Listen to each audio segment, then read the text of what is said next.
Thank you, everyone, for joining today's webinar, Empowering Newcomers, Hanen Nanaa's Journeys of Civic Engagement and Community Transformation. My name is Rustam. I'm the project coordinator for Journeys to Active Citizenship project, working at North York Community House. Just a little bit of information about our project.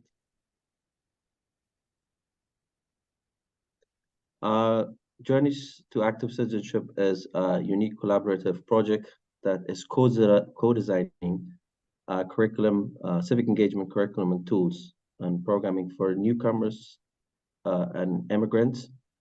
The project aims to foster a much more inclusive Canada by empowering immigrants and refugees to play an active role in shaping their communities. This project is funded by IRCC. We have two main partners in this project. One is North York Community House, where I work, and the other partner we have is OCASI. One of the other essential components of our project is to highlight newcomer and immigrant personalities who have been inspirational in the field of civic engagement and community involvement and And our speaker today, Hanen Nanaa, is a prime example of that. Just a little bit information about Hanen. Hanen is one of Canada's youngest social entrepreneurs. Has a compelling journey from Syrian war survivor to a prominent figure in Toronto. As a founder of BAM Collective, she empowers youth and equity-deserving individuals through policy, art, and innovation. Her impressive commitment to social innovation has earned her numerous prestigious awards, and she's been actively involved in politics. Today, we look forward to her remarkable journey, and later on, we will have a moderated discussion and Q&A. And before we start our segment, we would really appreciate to have, if you could have your mics muted. And if you do have any questions, please insert your questions in the chat box, and we would look into your questions later on. Hopefully, we'll answer all your questions. So thank you very much, and Hanen. Thanks so much, Rustam, and thanks everyone. It's great to see familiar names on the screen. And as Tara mentioned, please introduce your work in the chat. We would love to connect and learn more about your work. I'm going to share a little bit about my story, but as Rustam mentioned, we're going to have a moderated discussion at the end. So if you want to ask questions, feel free to put them in the chat, and maybe later you can also unmute and ask the questions. So I want to start by saying thank you for joining this event. My name is Hanen, and I am the founder of BAM Collective. And I was invited today to share with you a little bit about my story coming as a refugee from Syria. For those who don't know Syria, Syria is a country in the Middle East, and a country that has been ravaged by conflict, violence, and instability for far too long. And the reason is democracy. A lot of us were not able to participate actively in democracy and civic engagement. So it's a privilege to live in Canada, in a country where we can vote, but also be able to participate in civic engagement, no matter of our backgrounds and cultures and language.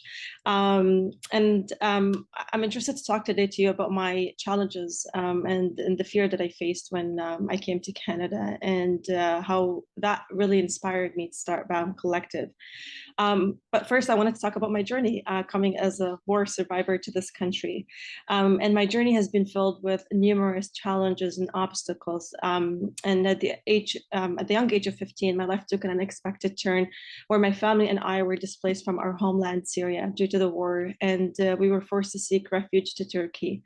My father, who comes from a wealthy family, lost everything, which left us with no resources and forced us to start our life from scratch. I have a big family, and in the face of these circumstances, and at that time, I think my family's well-being become my top priority. My mother at that time was diagnosed with cancer, and my father suffered an injury, leaving him unable to walk. And to provide for my family, I had to sacrifice my own education and put my dreams on hold. I spent years volunteering volunteering, gaining experience, and working several jobs to earn an income and support my family. And I think even though I was very young, but I knew that I wanted to make sure that my siblings were safe, healthy, and had access to education. It was a challenging feat, but I know I did it because of the support of my community and because of the love of my family. And one lesson I think I learned from that experience and I hold dear, and I always talk about it, is the vulnerability that I've experienced at that time. And I think for me was the strengths that comes from that vulnerability. So despite the stigma that I grew up with, surrendering vulnerability, I have found that embracing my vulnerability allowed me to be more resilient and to be more confident and to be better prepared to face life challenges. And because of the cruelty of the circumstances in Turkey, myself, but also my family members, and of course other Syrian refugees, face discrimination and racism. And for me personally, I know I quit education because I was only allowed to go to a school that was designed to serve refugees only. So I felt I was not able to integrate, even though I learned the language and I started to volunteer for multiple organizations, but I always was not given opportunities to be very civically engaged and to feel like I can integrate easily in the system. And I was denied so many opportunities. So of course, thinking of moving outside of Turkey was something that my family and I have thought about. And luckily in 2015 and 2016, which you probably know, the Canadian government announced the program to resettle southern Syrian refugees. So my family and I were lucky enough to be selected to be part of that program. And my journey to get to Canada has also been a difficult one, filled with uncertainty and fear. But I'm here today because, and I feel like I need to acknowledge it because of the kindness and compassion and generosity of Canadians and the people like you today who have opened their hearts and homes to me, to my family, and to my community, and to so many other refugees who are seeking safety, security, and a better future. As a refugee, I think one thing that I knew when I'm coming to Canada is, I understand what it means to lose everything and to be forced to leave behind my home, my family, my friends, and my community. I also knew what it means to be subjected to discrimination and racism and harassment and racism simply because of who I am and where I come from.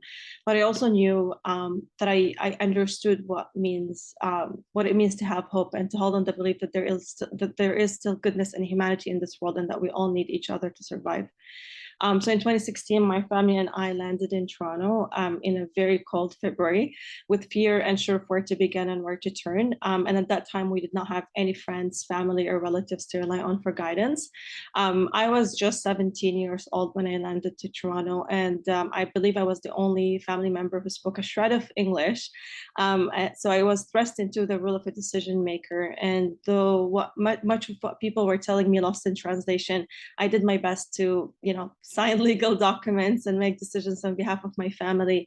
And I knew my parents having experienced discrimination and cruelty as refugees in Turkey, lost hope. They wanted a better life in Canada, and I assured them that we could make it and they can count on me. So with their trust and support, I found myself working alongside folks from all ages and all backgrounds who taught me the importance of working together and the importance of collaboration and that we truly need to each other. In my early years to Canada, I faced several obstacles throughout my journey of seeking job opportunities, volunteering positions, and even when applying to university. And I was always asked, go gain Canadian experience or improve your English. And to me, it felt like, wait until you're fully integrated to the system to participate in community and civic engagement. And I wasn't sure of what to do, but I knew that I loved trying new things and taking on challenges that would give me the strengths and resilience to overcome any barrier that would come in my way. So in 2018, I think that was the time where I decided to create my own opportunity and to make something meaningful for me and for my fellow Canadians because I could not wait. My entire family was dependent on me. So in 2018, I founded BAM Collective, which stands for Books, Art, Music Collective, and is Ontario's first used racialized youth-led collective that works in empowering equity-deserving youth and women to engage in their communities in civic engagements, participate in policy discussion through arts, innovation, and community engagement. I want to mention, because probably on this call, there are some folks who identify as refugees and newcomers. I grew up talking about politics in the Middle East with my father, and I knew that I had passion for politics. But coming from Syria, where women do not have opportunities to be in politics and are mostly silenced and cannot engage in civic engagement, I did not know if I was allowed to do this here. So I think by creating BAM, I tried to understand the system better, but also I tried to build connections and network for colleagues and peers and supporters who would support me in my journey in civic engagement. And that's what I did. And that's something I rely on until this day. And whenever I reach to organizations, to volunteer, even for member of parliaments and provincial MPPs and municipal elected officials, I was denied opportunities. And again, as I mentioned earlier, it was because of language barrier or not being familiar with the system. And to what point I think I gave up. That I thought like I cannot participate in civic engagement and be active in my community. But I took some time to think about it and reflect on my experience and on the things that I have as a skilled newcomer in this country. And I decided to use the skills to reach out to organizations that would actually benefit from my experience as a refugee with a lived experience. So I went to Newcomers, an organization-led newcomers-led organizations or organizations serving refugees and newcomers. And I proposed that I'm interested in some ideas to, like host events and have conversations. And that's where I started to build connections, but also improve my English and meet people that I can work with in the future as partners. And I think volunteering for those community organizations opened my eyes on so many issues affecting not just my community, but other underrepresented communities in Ontario. And I think that pushed me to do more. So I started to apply for fellowships and work during elections time and help other people to understand the rights when it comes to voting and election times. And I think that enriched my experience. And I'll just say a quick thing about being engaged in civic engagement. I think over the years, I've had a lot of conversations with refugees and newcomers, specifically young people like my age, on civic engagement. And it's sad to see that we only think of civic engagement as voting and being, engaged in elections, because civic engagement is not only about voting.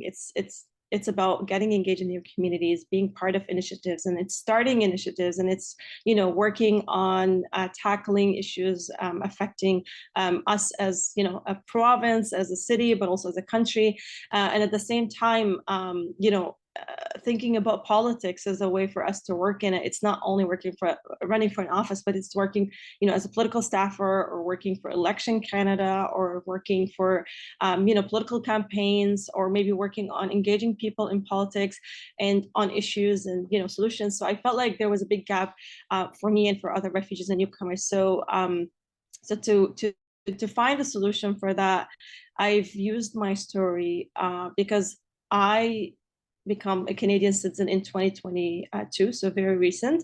So before that, I was not eligible to vote, whether in provincial, municipal, or federal election. And I wanted to use that story to change that narrative. So part of my journey in civic engagement, I engaged in organizations and community programs where I was championing for people to use their privilege, but also their opportunities and resources available to them to vote and to be engaged in the voting process, but also work, on campaigns and ensure that other people who are not aware of these resources to be aware of such resources. And I remember I did a couple of interviews, especially in the 2021 election, the federal election. A lot of reporters were asking me, so who are you voting for next year, after interviewing me about my work? And my answer to them was like, I'm not eligible to vote. I was not eligible to vote. And they were always shocked, like, how are you engaged in your community and like trying to educate people, but you're not? And how does that feel for you? And for me, it was, I felt like, I felt like I did not have that right yet, because the process of getting a citizenship takes some time. But at the same time, I felt as a refugee and a newcomer, I should have the right to engage in my community, and I should have the right to engage in those moments, because you do not need to be a citizen to engage in the election process. Like, you can engage in so many ways, and that's what I did. And just last year, I think I voted for the first time in my life, not just in Canada, for the first time in my life. I voted, and that felt so different to me. And I think that motivated me to do more and write many blog posts about what it means to me, but also to other refugees who are eligible to vote and those who are not eligible to vote.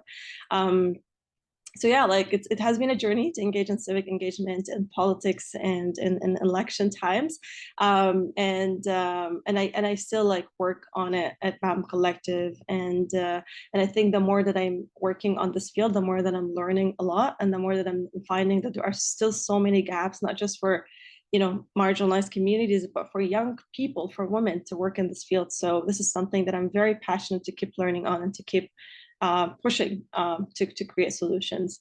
I'll end it there because I know we have moderate discussions. I hope, like in my intro, I mentioned a little bit about my work, but I'm happy to answer questions later if you have any of what I said. And over to you, Rustam. Thank you very much, and a very inspirational story, and very sort of like relevant to the conversation that we are having in our project, sort of to inspire newcomers, especially refugees and immigrants who think of a civic engagement purely as a political voting aspect of it, and they don't think about how they could be involved in the community and contribute in other ways. So that's a very important conversation to have. And so the question that based on the consultations that we had done for our project and interviews we had done with newcomers and immigrants and the sector as well, the idea of barrier issue always comes up, especially when newcomers and immigrants, the barriers that they face is, for example, is income, employment, language. My question would be, what were some of the barriers that you faced, and how do you overcome those barriers? What were some of the tools that you used to overcome those barriers? That's a great question. And if you mean by getting in the civic engagement, what are the barriers that I experienced, right? Correct. Well, I think for me, and I maybe like it speaks to a lot of refugees, was language barrier. I think, as I mentioned, like when I came to Canada, I spoke a little bit like of English.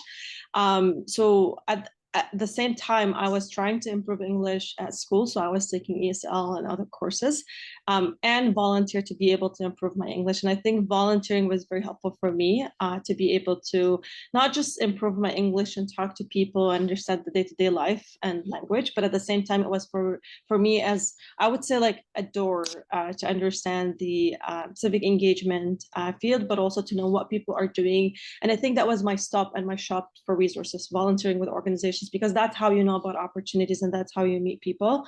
I'll also say one of the barrier that I face, and to be honest, I feel like even though I consider myself very well integrated in the system, and I work in politics, and I started my own initiatives, like multiple collectives of initiatives, and I still feel like I experience it because we do have systemic issues affecting marginalized communities, and specifically, those with low income or women or, people who come from racialized backgrounds and refugees and newcomers. I think the one thing that I've still experienced is like sometimes I do not feel like I have a seat at the table when it comes to engagement, when it comes to decision-making opportunities. And that's something I felt with organizations I worked for and with institutions I worked for. And to overcome that barrier, I think I've always took a moment to reflect on my experience and on my journey. And I've always realized how strong and how resilient I am. And the experiences that I went through made me realize the skills and the knowledge that I can use to contribute to any conversation that I can be part of. And I think that's something I've always reminded myself of. And I try to use it as a way for me to overcome these barriers whenever I felt isolated and not invited to the table. But at the same time, because I felt I was privileged comparing to other refugees and newcomers, having supportive parents or having connections within the community is a privilege to, if I want to compare it to other refugees' experience. And I think that was for me a call out that I know I'm going through this, but what about other folks that are not privileged as mine and do not have the same opportunities that I have? And the solution for me was to create a social enterprise as part of BAM Collective. We still do not have a name for it, but it's in the process. And through that social enterprise, I've championed for refugees and newcomers and underrepresented communities to be engaged in decision making and in civic engagement in various ways. But one of the powerful ways that we've been working on, and I think it's been working very well for us, is we've launched a social enterprise, and let's call it a small consultancy firm, where we reach out, but also we get calls from Canadian charities, businesses, and organizations, even individuals who are interested to amplify youth voice, but also equity-seeking youth and women voices. And what we do is we usually train a group of young people who are working on several social and political themes. We give them all the tools, and then we match them with these organizations and ensure that we protect them so they're not tokenized. We protect them so they have the resources that they need whenever they face any systemic challenges. And then we make sure they're compensated fairly for their time to work on that. And that's something we've been advising so many big institutions and organizations in Toronto. And it's working great for us because one, we're not only providing a seat at the table to refugees, newcomers, and underrepresented youth and women, but we're also ensuring that all of our programming and all of the things that we do as Canadian organizations and charities and businesses is co-designed and well implemented in representation and good representation with the target, with the clients that we're serving. And I think it's healthy to have that model adopted because you're not just creating something that would not work for people because you did not co-design with them, because you did not consult them. So we're adopting this model where things has to be implemented based on the need of people, based on what we hear from them, and directly and basically based on what they think is the solution. So that's something I've been working on. And I think it helped me and it helped other young people in Ontario to bridge that gap because I'm not the only one who faced that barrier. Thank you very much.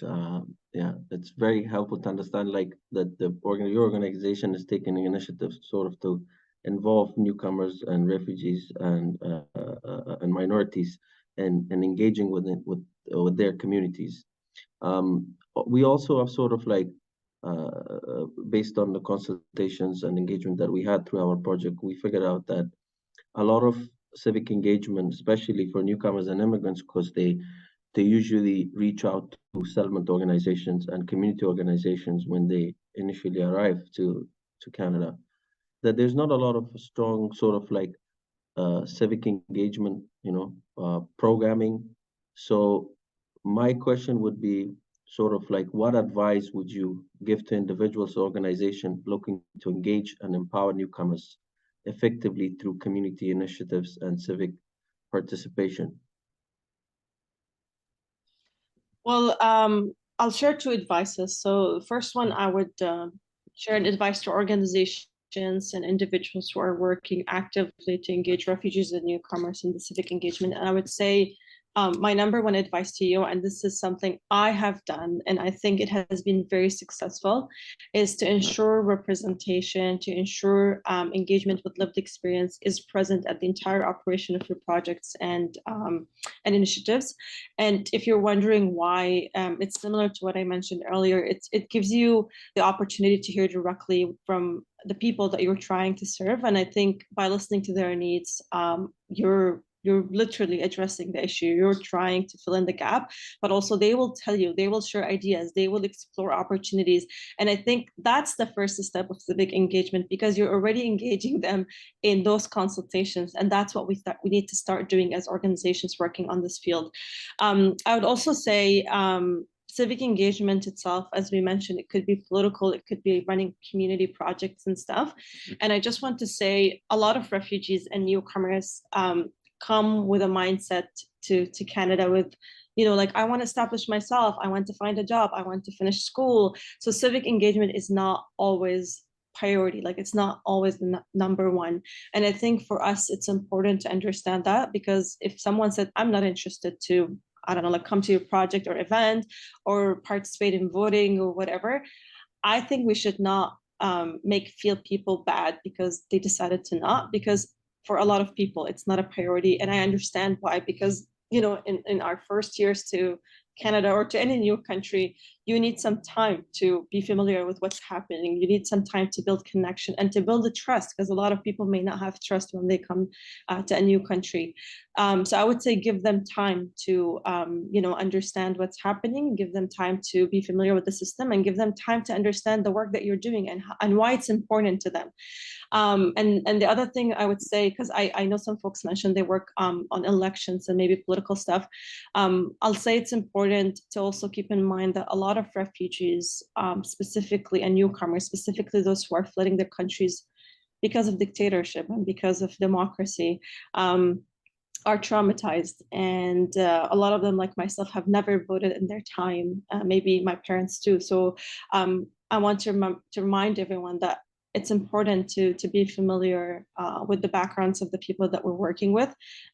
Do some, education, do some knowledge, and understand the communities that we work with is so important.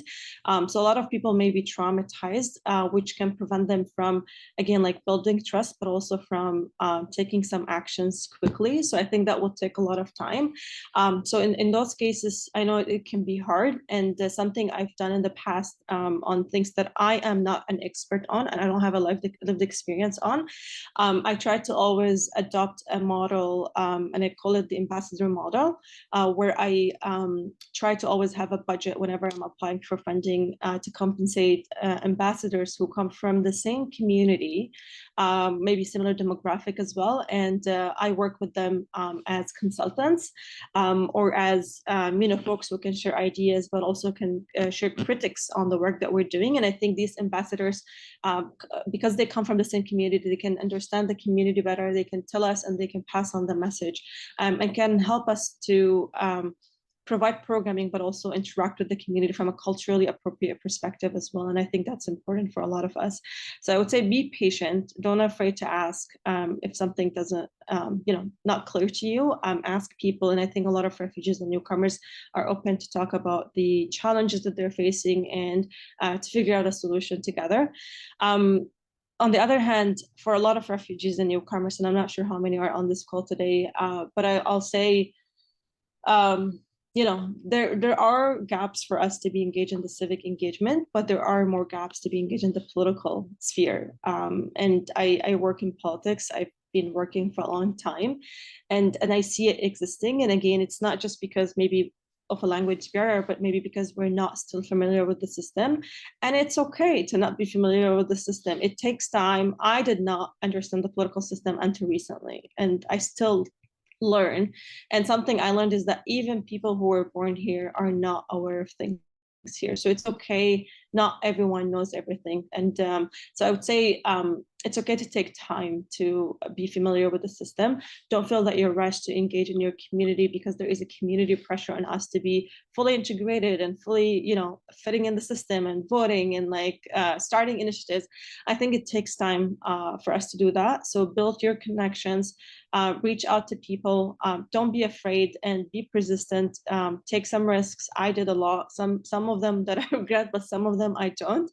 And remember, in everything that you're doing, whether political or not, your skills and knowledge are critical to our Canadian community, are critical to Canadian economy, but also are critical to Canadian global image, because Canada is a country of welcoming refugees and supporting them. And we've done a lot to this country. So don't be afraid to show that knowledge. Don't be afraid to be proud of talking about it. Use your skills and knowledge and champion your community, share your ideas and beliefs, and seek opportunities, whether volunteering or employment or community events. And I'll say something that I've been doing, and I still do it, partner with people. I think when we start doing projects or we apply for things, sometimes we feel isolated because a lot of people cannot relate to our experiences. So partnerships and collaboration has been a key success to me, not just on an individual level, but also on a collective level at BAM Collective. I think it has been the key for us to success, to establish, a community hub and to work together in so many sensitive conversations like gun violence and mental health and community safety, Indigenous affairs. Take time, build connections, and don't be afraid to, question things. Yeah, thank you very much. And these very informative discussions and points you shared with us. Another seems to be a conversation that has come in our discussions, especially for this particular project, our project, is that we always have had the conversation. There's always a very high appetite for civic engagement, even with newcomers and refugees that we had interviewed. They love to be engaged despite the challenges and barriers. But it seems like uh, that it's like the expectation is from one side. Since you're working in the politics and the government, the question that I have is basically how can we create more inclusive and welcoming communities for newcomers, and what role does policy uh, play in this process, especially coming from the government side? Of course, the expectation is that civic engagement is sort of like just from the participant side, but we would like to know what role does policy play in terms of honing and that civic engagement from newcomers and immigrants. Yeah, that's a great question. I think you already said something that resonated to me, which is like we have one expectation from one group, but how about the other? And I think policy is powerful, and policymakers specifically, I think need to know that it's important to engage with refugees and newcomers at all levels. So ensuring that whenever we're working on a policy to engage refugees and newcomers in the civic engagement sphere, we need to ensure that they're also represented. And when I say represented, I think it's important to engage people with lived experience. It's not like have someone who worked with, newcomers and refugees for like 50 years and then experts on the field. I think it's important to bring someone from the same community who can say, this does not work for us, this works for us. And I would also keep in mind that, let's say you invited me to come and speak on refugees and newcomers. I do not know everything about all refugees and newcomers. So it's important to always keep in mind that one person cannot represent the entire community and cannot speak on all experiences, because my refugee experience is different to other people. So in that way, I think to have an inclusive engagement, it's important to think of ways, for example, hosting focus groups and compensating folks to participate in those conversations, so we can talk about how we can work together, like on how we can provide resources for you to be engaged, but also how can you work with us on a longer relationship to ensure that we have inclusive community engagement process. I also want to say that on a grassroots level, a lot of refugees and newcomers have ideas, and a lot of them want to actually engage in their communities.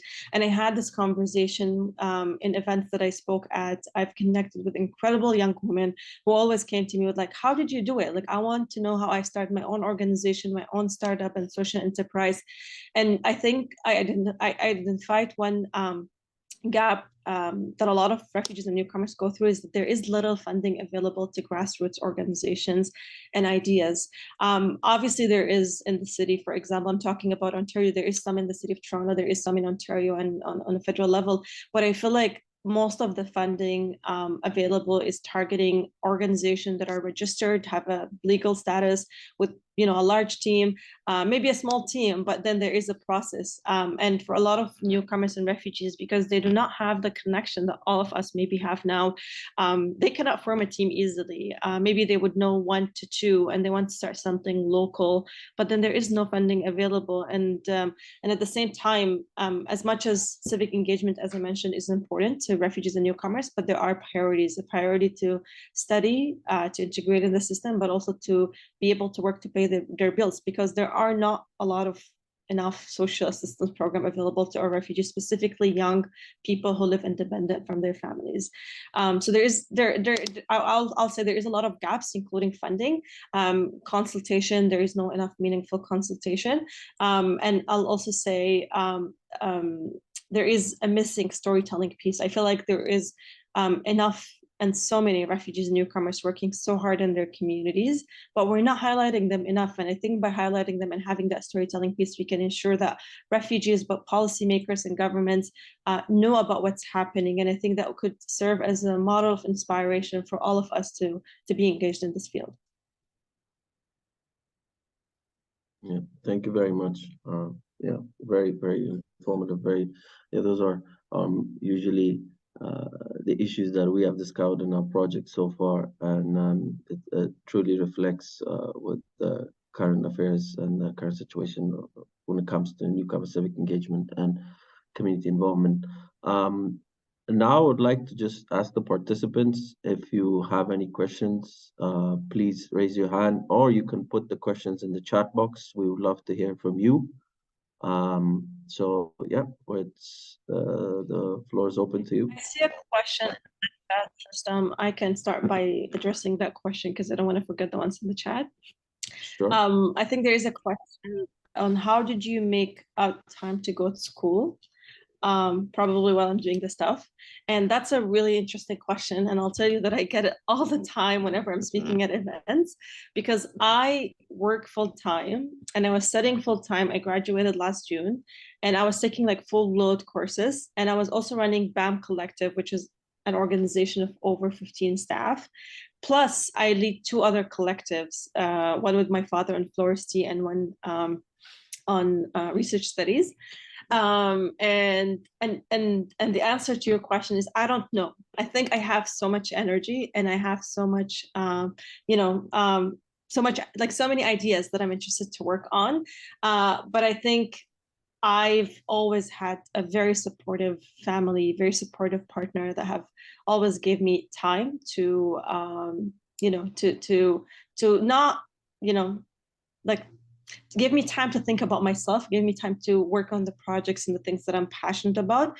And that's something I'm so grateful for, because a lot of people do not get the same, opportunity, the same support that I did.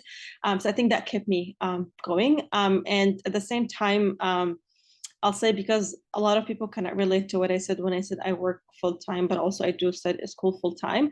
But the program that I studied was political science and governance. And I think comparing to other programs, specifically if you are in the science programs, it's different, because my program was mostly about reading, writing, researching.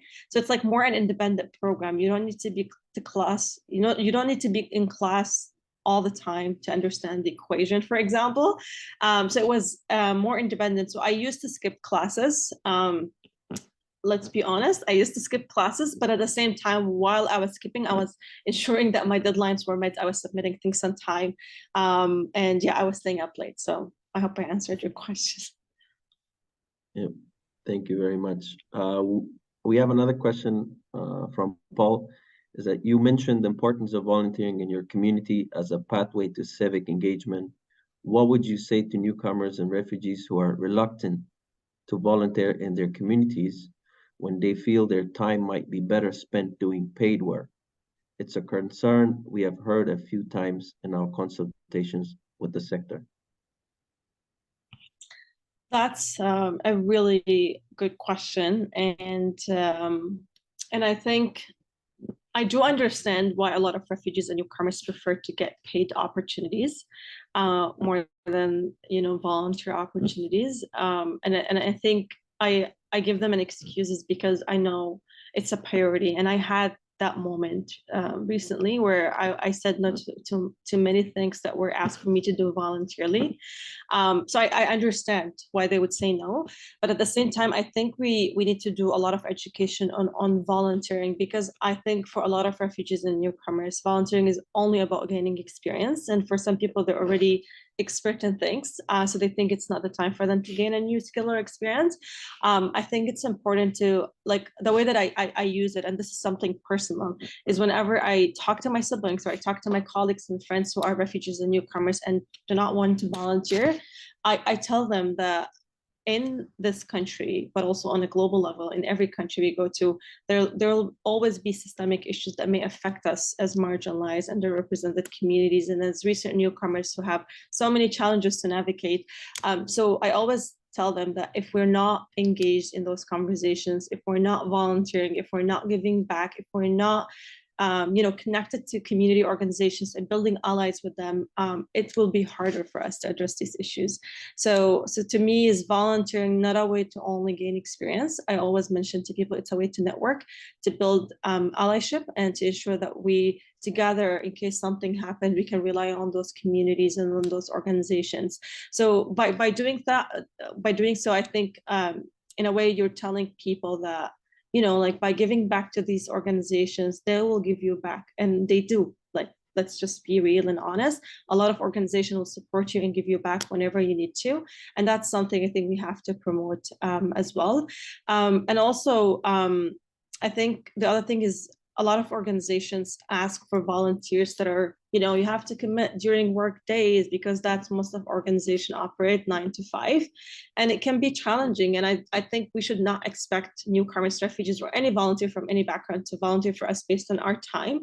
I think for organizations and charities and businesses, even if they're looking for volunteers, I think it's important to start working on a schedule or working on a program or a model or a plan that would fit into the schedule of the volunteer, because we have that mindset that we expect newcomers, refugees, or any volunteer have to give up everything so we can give them the working hours or the experience of the reference letter.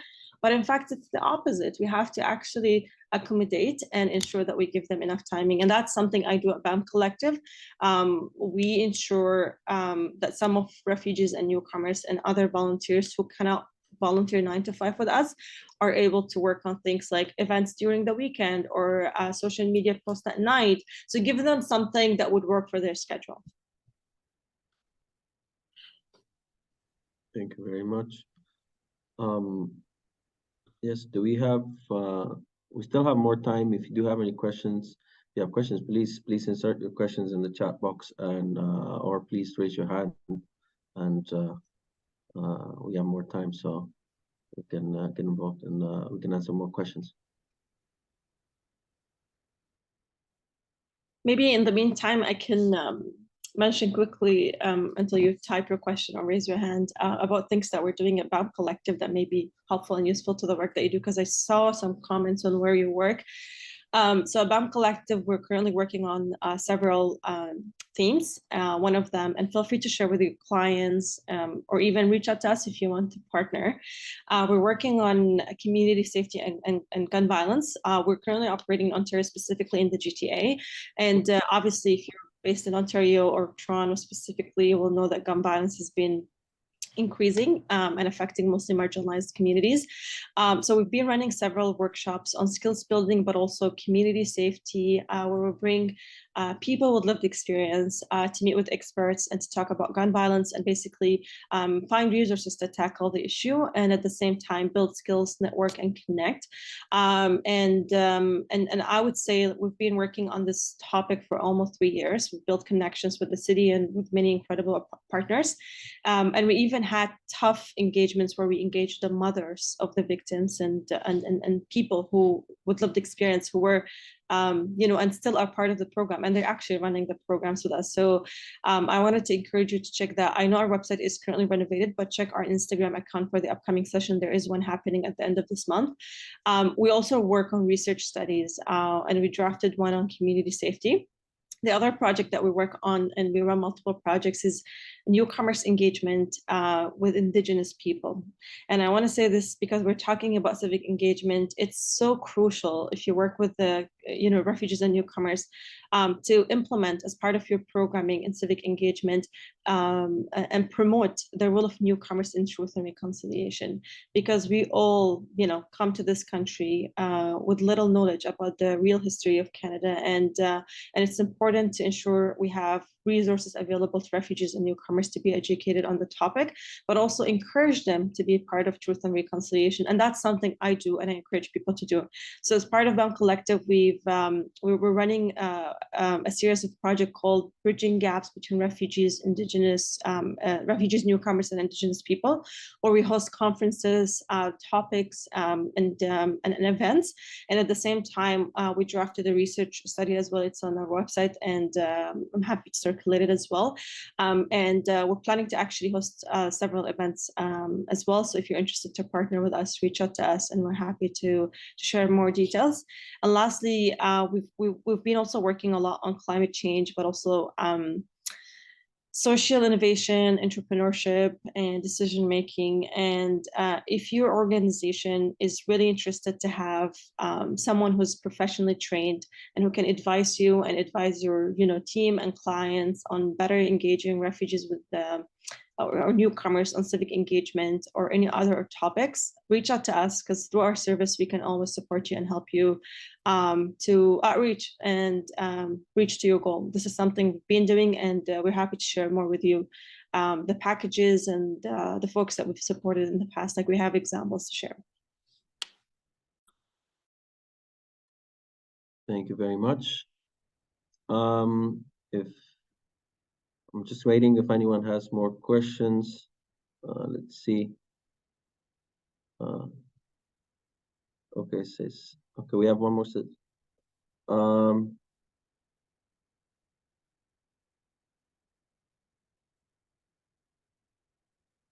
Okay. Okay.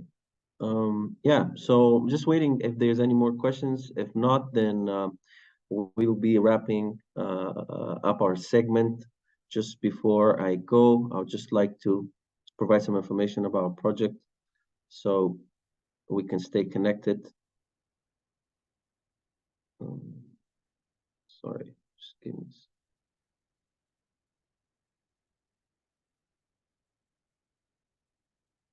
So I'd just like to say thank you everyone for joining us today. And we from the Journey's Active Citizenship Project would like all of you to stay connected with us. This is our Twitter and our website as well. And we have created, just to let you know, we have created 14 civic engagement curriculum activities. These activities will be available on our website. These activities are for the sector to implement them in their programs. So feel free to reach out to us or visit our website for more information. And we'd love to stay connected with you and hopefully bring more inspiring speakers that have been involved in the civic engagement and community development sector. So I'd like to thank you all for staying us. Oh, sorry, just give me a second. Yes, Dara, go ahead, please. Oh, I was just going to call attention to the question in the chat, but sure. Sorry, yeah, go ahead. got Please. it. Sorry. Okay. Yeah, I was drafting because I saw Rustam drafting up, but I just answered the question. And I'll just say to everyone, I think the question was what programs we have had for newcomers, and whatever I mentioned earlier, like bridging gaps between refugees and newcomers, community safety projects, language support, community events, and educational programs and civic engagement in politics and voting. Those were targeting specifically refugees and newcomers. However, whatever you see on our Instagram, previously on website, but once it's renovated, is welcome to all refugees, newcomers, and everyone.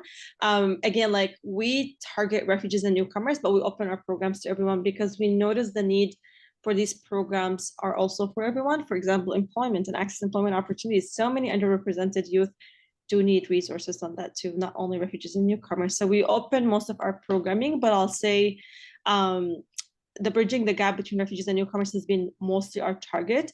And we drafted research studies, we worked on it. And I believe we were the first refugee indigenous-led collective to work on this topic with communities and do critical work. That's what I want to say.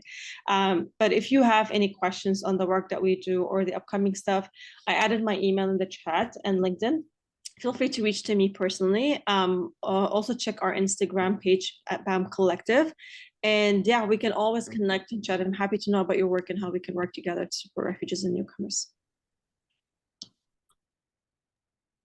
I think the bridging program you have between newcomers, refugees, and indigenous peoples is very innovative and very impressive. I just want to share that. And thank you so much for being here today and sharing with us. Thank you for inviting me. And thanks, everyone. It's so great to interact with your questions behind the scenes. Thank you. Thank you very much. Thank you everyone for joining us today. And we'll be in touch with you all. Thank you very much, Hanen, for giving us your time and sharing your inspirational journey. Thank you very much. Pleasure. Thank you. Bye, everyone. Bye.